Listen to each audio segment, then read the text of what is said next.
안녕하세요. 장지인 세무사입니다. 주택을 상속받는다면 어떻게 상속받아야 될까요? 어차피 상속세는 정해졌으니 상속인들끼리 사이좋게 나눠서 받으면 될까요? 정답은 아니요입니다. 왜냐하면 상속주택을 어떻게 나누는지에 따라 취득세와 양도소득세에 큰 차이가 있을 수 있기 때문인데요. 그래서 오늘 영상에서는 지혜롭게 상속주택을 상속받는 방법에 대해서 알아보도록 하겠습니다. 먼저 취득세입니다. 상속으로 주택을 받았다면 취득세를 납부하셔야 되는데요. 상속주택의 취득세는 어떻게 계산될까요? 취득세는 과세물건의 과세표준에 세율을 곱해 계산되는 세금입니다. 상속주택의 과세표준은 부동산 공시가격으로 결정이 되고요. 중요하게 보셔야 되는 부분이 바로 취득세율입니다. 그림을 통해 같이 살펴보도록 하겠습니다. 상속주택의 취득세율은 85제곱미터 이하인 경우에는 2.96%, 85제곱미터를 초과하는 경우에는 3.16%의 취득세율이 적용됩니다. 그러나 이때 무주택자가 상속주택을 취득하게 된다면 0.96%의 특례세율을 적용받을 수 있는데요. 무려 2%의 취득세율을 절감시킬 수 있는 것입니다. 따라서 만약 상속인 중 무주택자가 있다면 저율의 취득세율을 받을 수가 있는 것이죠. 이때 상속인이 수인이라 공동상속을 받더라도 주된 상속인이 무주택자라면 전체 상속 지분에 대해 저율의 취득세율을 적용받을 수 있습니다. 예를 들어 만약 상속주택의 공시가격이 9억 원 상당이다 한다면 이 특례를 적용받는 것만으로도 당장 내야 할 취득세를 약 1,800만 원가량 줄일 수 있기 때문에 반드시 고려해 보셔야 되는 내용인데요. 상속인들끼리 사이좋게 균등하게 받는 것도 좋지만 세금을 많이 줄일 수 있는 방법인 만큼 상속주택이 있다면 꼭 이 부분을 고려해 보시면 좋을 것 같습니다. 그 다음으로는 양도소득세입니다. 상속은 상속인의 선택이나 의사에 의해 발생하는 것이 아닌 만큼 세법에서는 여러 가지 완화 규정을 두어서 양도소득세 부담을 줄여주고 있는데요. 상속주택의 양도세와 관련해서도 살펴보셔야 될 내용이 있습니다. 바로 상속주택 보유에 따른 2주택 특례와 공동상속주택의 특례에 관한 내용입니다. 먼저 상속주택 보유에 따른 2주택 특례에 관련된 내용을 살펴보도록 하겠습니다.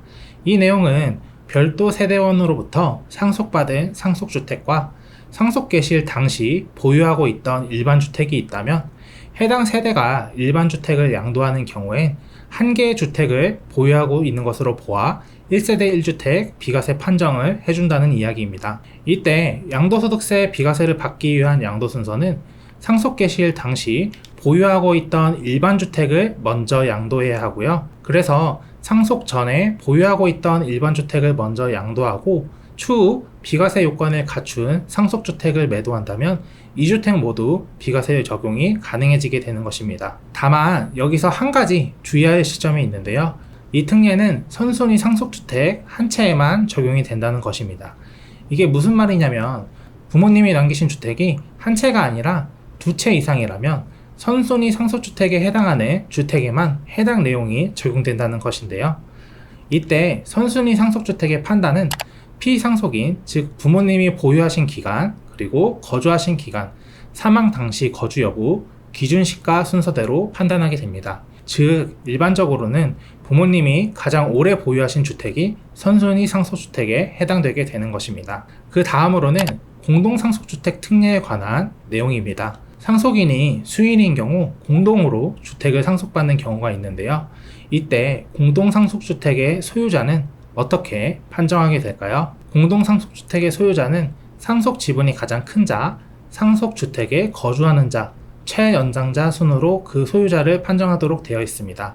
공동상속주택의 주된 소유자 외에 그 외의 자는 소수 지분권자로 보도록 하고 있는데요. 이때 중요한 부분은 공동상속주택의 소수 지분은 다른 주택의 비과세 여부를 판단할 때 주택수에서 제외된다는 점입니다. 따라서 소수 지분권자는 주택수에 포함이 안 되기 때문에 향후 주택을 취득하고 처분하는 데 있어서 보다 자유로워진다는 장점이 있게 되는 것인데요. 다만 이때도 주의하실 점이 있는데 마찬가지로 상속주택이 여러 채라면 선순위 상속주택에 대해서만 이 특례가 적용된다는 점을 꼭 기억해 주셔야 됩니다.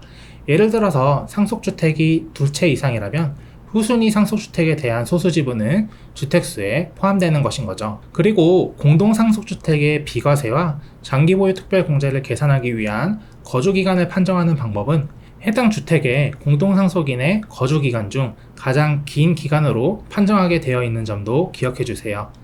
취득 시 조정대상 지역에 소재하고 있는 주택이라면 비과세를 받기 위해서는 무조건 2년 이상 거주를 해야 하는데요.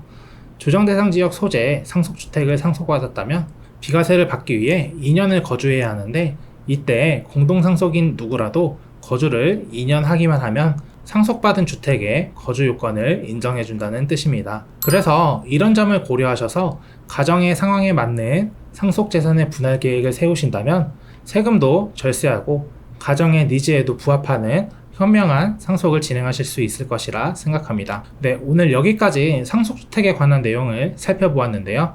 오늘 알아본 내용과 같이 같은 상속주택이다 하더라도 어떻게 나누는지에 따라 그 이후에 세금이 크게 달라지게 되는데요.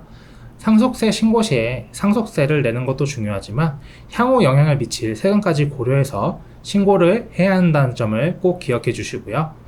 오늘 영상에서 다루지 못한 복잡한 케이스들도 많이 있지만 이 정도 내용을 숙지하시는 것만으로도 절세에 큰 도움이 되실 것이라고 생각합니다.